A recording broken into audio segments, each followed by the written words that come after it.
Hello guys and welcome to the new macro of the month. The macro this time is one of my color macros.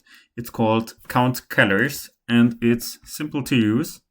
First you select the area where the colors are in, then you press Ctrl and select another area where you need to have space because down and to the side the colors and the color count will be added, and then you simply go or start the macro, and then basically here is then the color given, not the color code but the color, and how often this color appears. And you can then basically, for example in an Excel Esport context, match this to a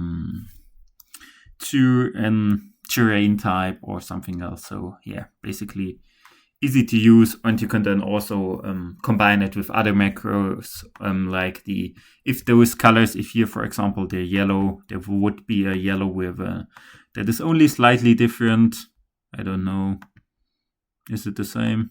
Yeah, it might is the same, but would be slightly different with another count. You can then use another color macro to give them the code and then work with the code if you have done a terrain table or something else. So yeah, useful lambda for Excel Esport, and also nothing special in there.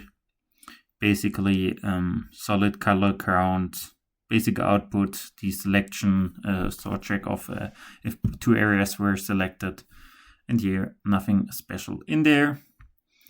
And a handy lambda if you handle colors like you often do or sometimes do in the Excel Esport context. Bye.